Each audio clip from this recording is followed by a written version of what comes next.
aí. Veja só. Isso aqui é maravilhoso, tá? Essa moça... esse cara, desculpa, eu tava confundindo com outra pessoa. Esse cara, Nicolas Ferreira, ele decretou, quando o Arthur soltou o áudio, o MBL acabou. E ele ficou fazendo um périplo pelo programa Pânico, do Patético Emílio, e outros programas, foi no Brasil Paralelo, pra decretar, o MBL acabou, ele traiu o Bolsonaro, ele acabou, olha lá, o MBL acabou. Por que ele fazia isso? Ele via desesperadamente que o MBL tinha um projeto que era tão organizado, é uma coisa tão grande, e ele não é capaz, porque ele não é dotado da capacidade cognitiva, da imaginação, esse que é da capacidade de se organizar, ele não era capaz de entregar algo assim. Mas ele falou, mas eles eram jovens, então eu vou pegar os jovens de direita como eles, e eu vou fazer a mesma coisa, só que puxando o saco do Bolsonaro, e eu vou crescer muito mais rápido. Olha lá, vou ter muito voto fazendo isso, olha lá. E ele é tão aficionado pelo MBL, que absolutamente todos os últimos ex-MBL, ele puxa pra si. Todos! Como ele pode odiar tanto ou ignorar tanto uma organização ao qual o refúgio ele trata como prioridade? Percebam isso.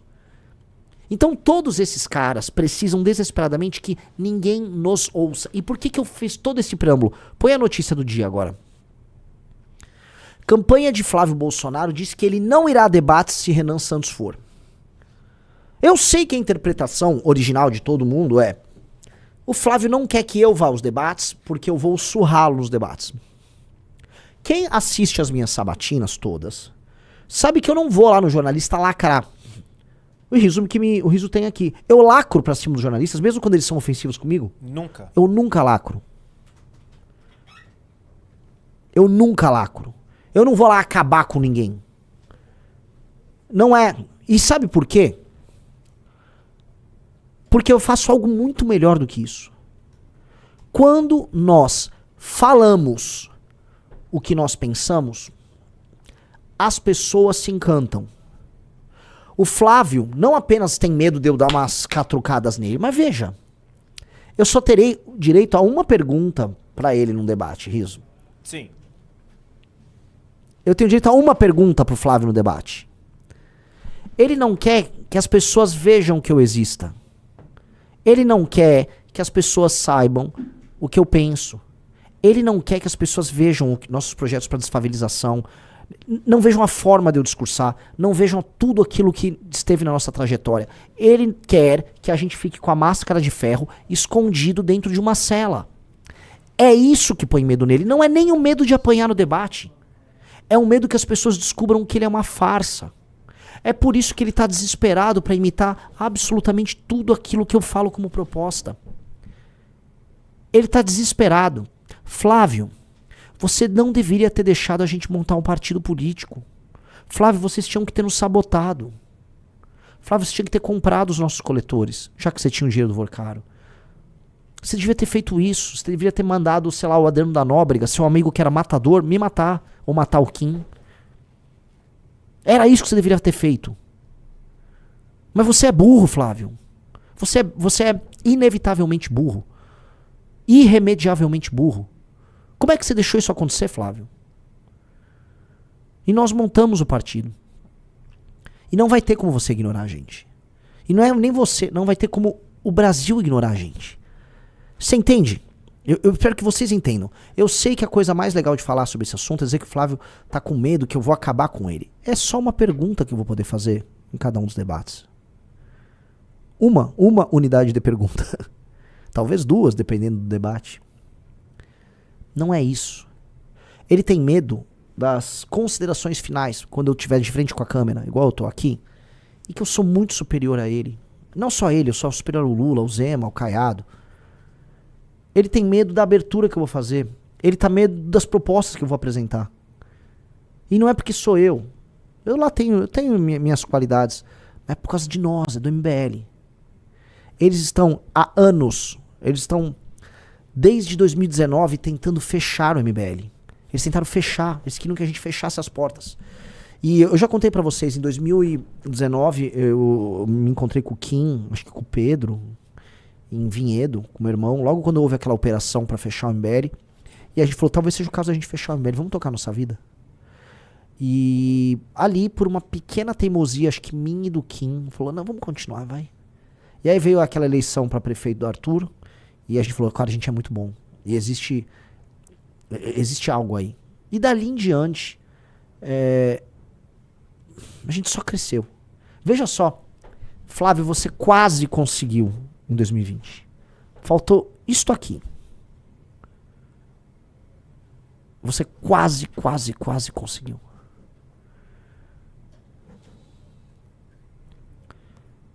O Junito falou que meu pai não deixou. É verdade. Meu pai falou, cala a boca, Renan, cala a boca.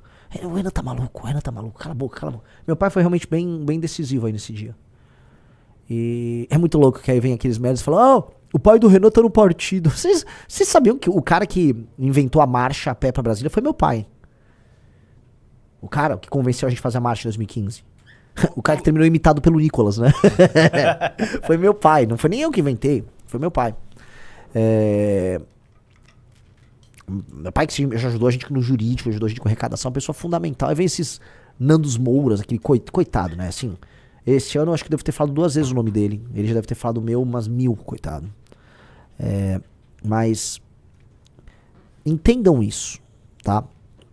O farsante tem como função negar a existência do verdadeiro. Isso, é assim, existem muitos filmes, existem mitos sobre isso. Quantos filmes sobre irmãos gêmeos não existem, onde o irmão gêmeo tenta matar o outro?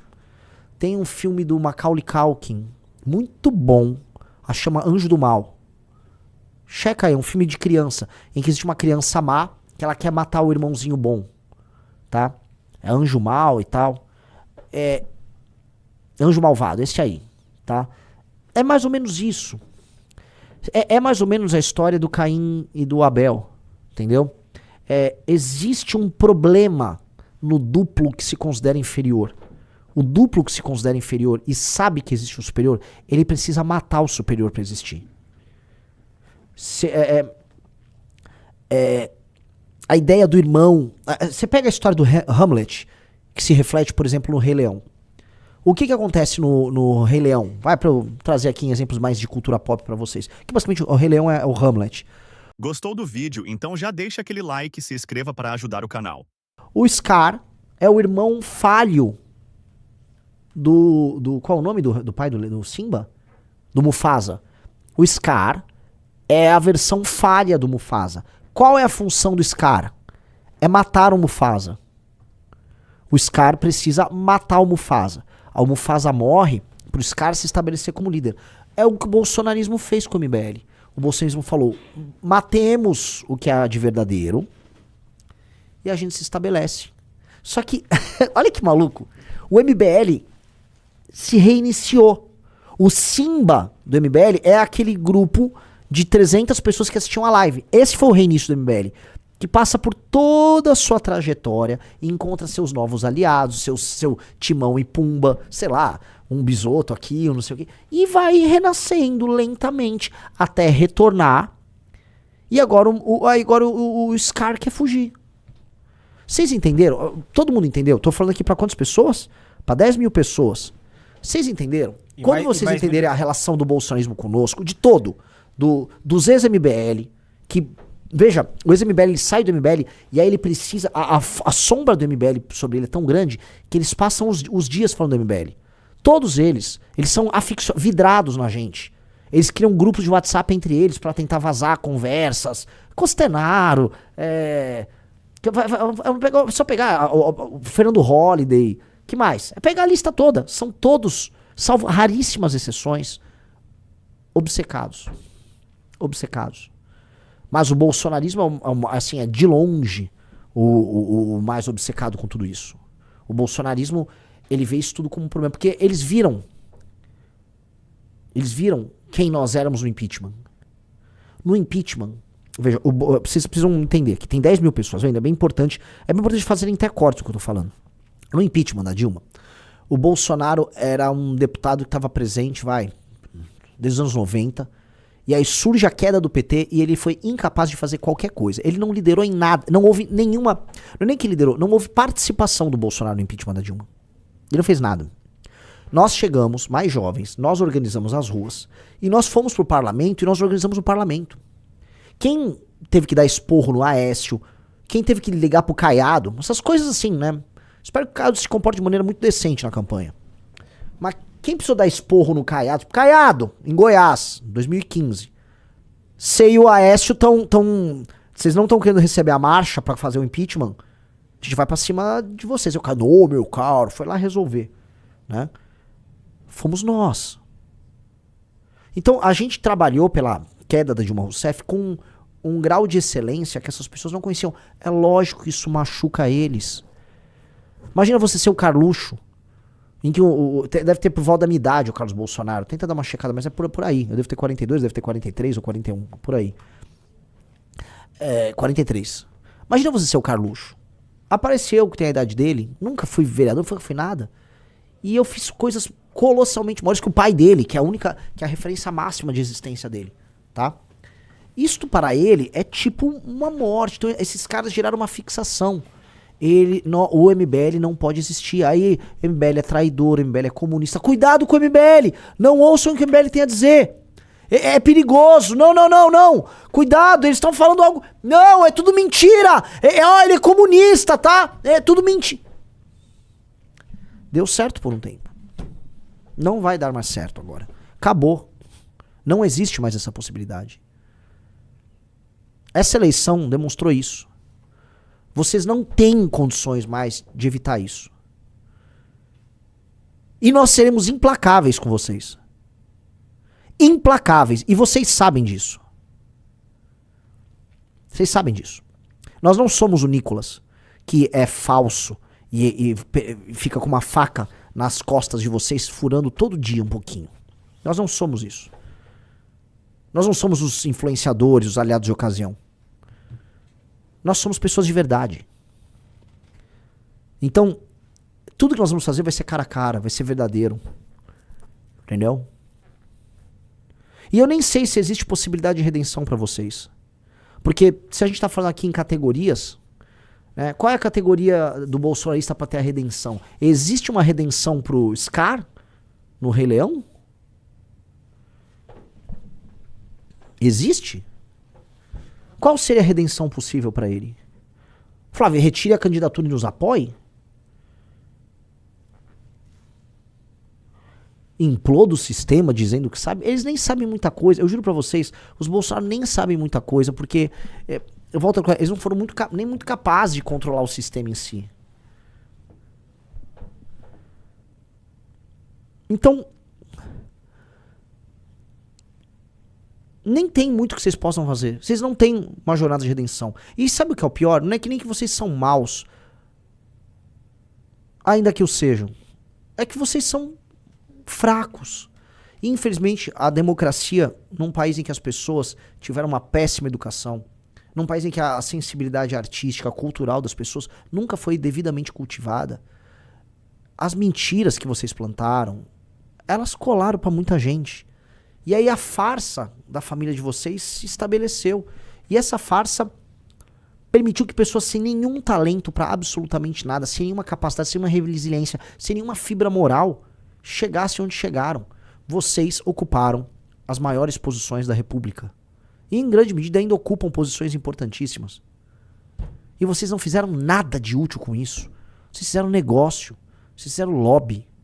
Flávio Bolsonaro, você comprou uma mansão em Brasília, num negócio muito estranho, sendo tocado pelo presidente do BRB, que é envolvido no caso do Banco Master. Você foi para um cassino com o senhor Willer Tomás gastar dinheiro em cash. Você todo cristãozão, gastando lá com aposta. Você sacava o dinheiro dos seus funcionários fantasmas do seu gabinete, cometendo crime de peculato por anos a fio com um sujeito chamado Queiroz. E você foi salvo pelo STF. Primeiro pelo senhor Dias Toffoli, depois pelo senhor Gilmar Mendes, pra poder falar por aí junto com seus puxa-sacos que não, eu nunca fui condenado por isso. É óbvio. Quando o Flávio fala isso é o seguinte, imagina que uma pessoa foi lá e matou teu pai. Teu pai tá estirado, o corpo dele tá estirado no meio do chão, sangrando, morto. Aí o bandido vai, Ele faz um acordo com o delegado, faz um acordo com o juiz e não vai preso. Aí ele avisa, aquele corpo não existe. Aquele corpo... Não, o corpo existe. O crime foi cometido. Só que num país de impunidade, crimes cometidos podem ser passíveis de não ter punição simplesmente porque você está num país corrupto. Flávio Bolsonaro, a rachadinha aconteceu. O dinheiro foi sacado, todas as provas existem. Você não vai negar isso. O corpo tá lá, estirado no chão. O corpo tá lá, estirado no chão. As provas todas existem. O que você fez não foi falar, não, isso não aconteceu, isso é mentira, porque não. Não, você entrou com uma ação no STF com o Dias Toffoli e sua ação mandou anular a existência das provas obtidas pelo COAF. Não é que você está eliminando, sei lá, uma prova inventada. Não, você falou que o COAF não podia ter feito o que ele fez. Mas o fato existiu. E depois que a investigação andou e mais coisas foram comprovadas, você pediu pro Gilmar Mendes te dar foro privilegiado por crimes que aconteceram antes de você ser senador. Flávio Bolsonaro, sua carreira toda se baseou em cometer crime. Você premiou e andava junto com o Adriano da Nóbrega, que foi do escritório do crime, que era um ex-policial do BOPE, que traiu o BOPE, que traiu os guerreiros. Eu visitei o BOPE. O BOPE é uma instituição de excelência do Brasil. O BOPE honra o Brasil. O Adriano da Nóbrega, ele negou o BOPE. Ele jogou fora o distintivo, a caveira do BOPE. Ele se tornou um assassino de aluguel. Ele trabalhou pra bicheiro, ele trabalhou pra miliciano, ele foi miliciano, ele trabalhou pra traficante. E ele tinha seus parentes no teu gabinete, Flávio Bolsonaro. Ele fez tudo isso. Você não pode negar isso. A mãe e a namorada ou esposa do Adriano da Nóbrega, esse assassino de aluguel, trabalhavam no seu gabinete e faziam a mesma rachadinha com o Queiroz. Você não tem como negar isso. Isso tudo é fato.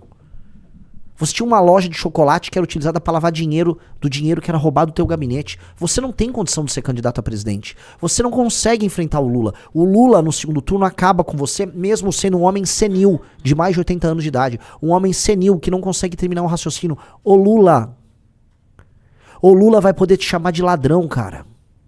O que você tá fazendo? Flávio, volta pra casa. Volta pra casa. Volta pra casa, você não tem condição de ser candidato.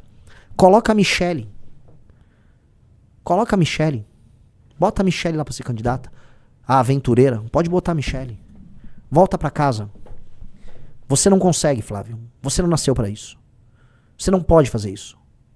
Você não tem nenhuma das qualidades necessárias pra ser sequer um candidato. Volta pra casa.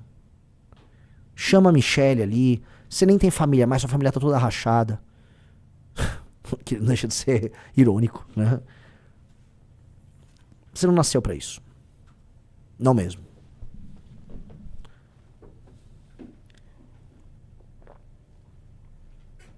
Pessoal, like na live, se inscreva no canal e também like no TikTok. Temos mais 1000 pessoas no TikTok assistindo a gente.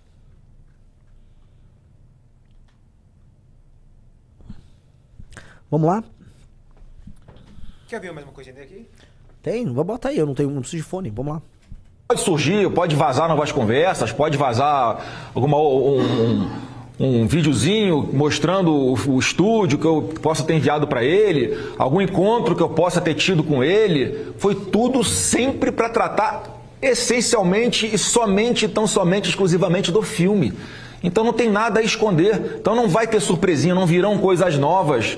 Porque, mais uma vez, é uma relação que para mim é muito tranquila de mostrar. Não é que os vazamentos podem falar alguma coisa. Os vazamentos foram feitos, estão aí. O que acharam de irregular? Nada. E não vão achar porque não tem nada, gente. É simples assim. Então eu estou muito tranquilo com relação. Então pode surgir, pode...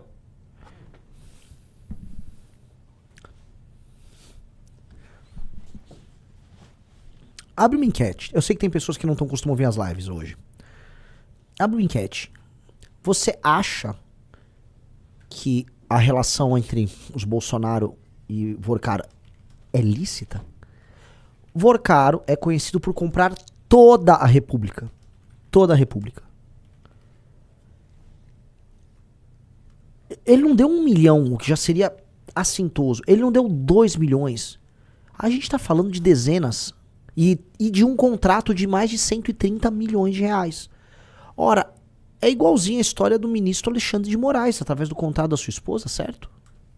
Porque, assim, o argumento do Flávio de que havia um fim que era financiar um filme, ele faz tanto sentido quando a gente dizer que a esposa do Alexandre de Moraes tinha um contrato pra prestar serviço de assessoria jurídica por 130 milhões.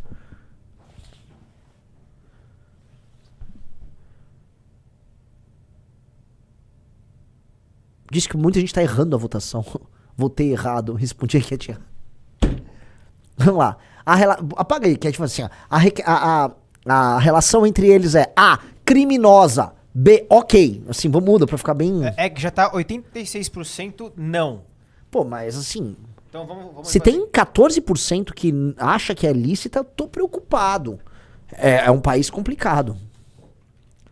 Gostou do vídeo? Então já deixa aquele like e se inscreva para ajudar o canal.